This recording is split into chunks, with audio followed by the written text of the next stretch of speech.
Okay. With some of these bigger things, I try to wait a little bit. So, with the TYT Jimmy Dore drama, um, a lot of mud is being flung.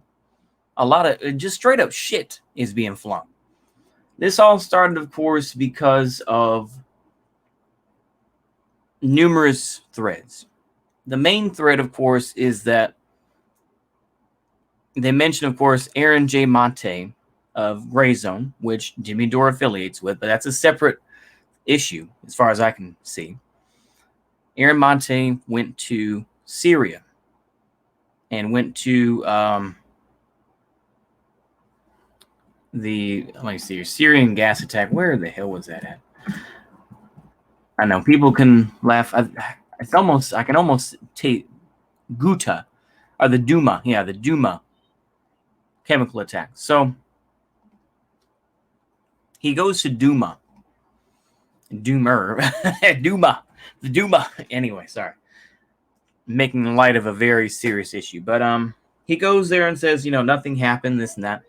And they're all just like, well, and of course, Anna Kasparian, of course, being like, fuck you. And it opens up a further can of worms. Jimmy Dore, as we know, used to work at TYT,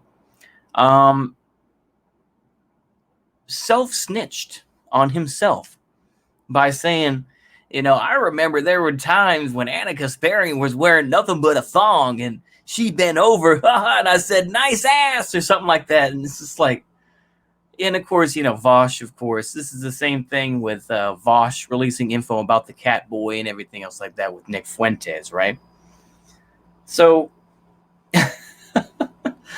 we see that this is becoming a larger mushroom of just a larger mushroom cloud of just nonsense that is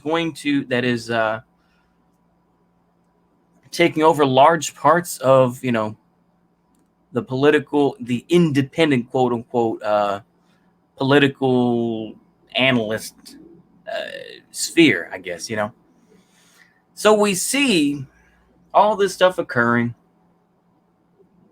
In general, I think it's just typical internet type shit. Eventually this will blow over, because the thing is that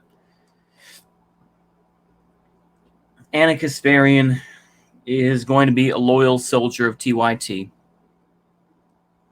Jimmy Dore and the Gray Zone are going to continue to do what they have been doing. And they'll occasionally talk about them, but I think that this is eventually just going to blow over, because I don't think it really benefits anybody. That's the whole thing. It's just continued Syria type stuff. The thing is, it's obvious that if you want to look at it from a larger perspective, or from a geopolitical perspective of the U.S., I don't think the U.S. has the cojones. I don't think the Biden administration has the cojones, or the anything, the whatever you want to call it, to go further into Syria to liberate Syria from Assad. I don't think they do, because they don't want to take on the Russians. They just talk with Putin, this and that, and obviously reporters. That one reporter talking about, just pissed them off royally. That was funny. Yeah, but anywho, the U.S. is making plenty of bank from taking that oil from Syria. They got what they wanted. They there are protests that have occurred there, and yeah, the Turks are somewhat of a threat in Afrin, but I feel like nobody's gonna push them out. Right now, the U.S. and the subsidiaries and the puppets, they're getting their oil right now, because that's ultimately the whole game. That's ultimately, according to who you talk to, but in my opinion, that's what it is. They wanted the oil from the very beginning. That's the whole reason why Genie Oil wanted to come into Syria in the first place, because they said, no, we don't want a pipeline. We don't want a pipeline. We don't want you to take our oil, like I say, I mean, it's a very complicated issue. You know, you can go back to the Sykes-Picot issue of, you know, of carving up the, you know, these Arabic nations, you know, on just purely arbitrary, a completely arbitrary basis. I'm not going to sit here and say, oh, well, you know, Syria, this and that. But no, I mean, like, look, come on, man. It's pretty fucked up, to say the least, to be like, to ignore the real issues of Syria. People just want to say, oh, the gas attacks are so awful.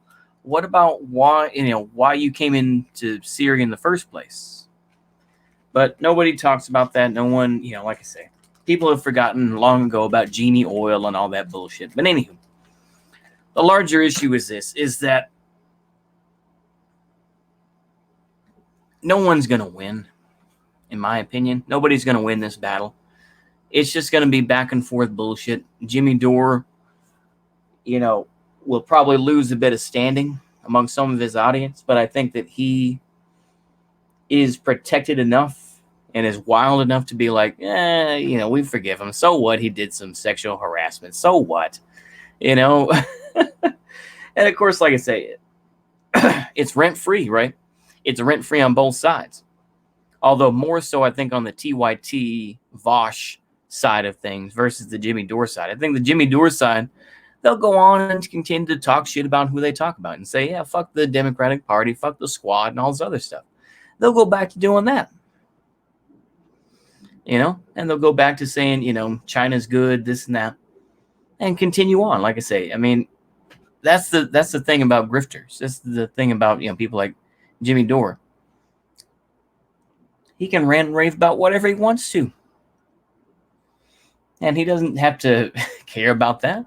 Move on, you know? So, yeah, I think that's all I have to say about it.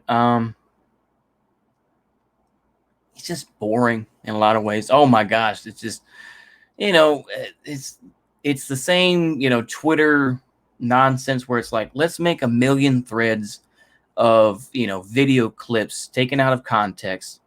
Let's, you know, have all this sort of footage and all this. It's just, it's all bullshit. You know, it does not help Syria. It does not help the Syrian people. It's just one side of, you know, Western puppets versus folks that want to try to tell you know what, I'm not even going to go there. Let's just say two retards fighting. That's all it is. Anywho, I think that's all I have to say on that.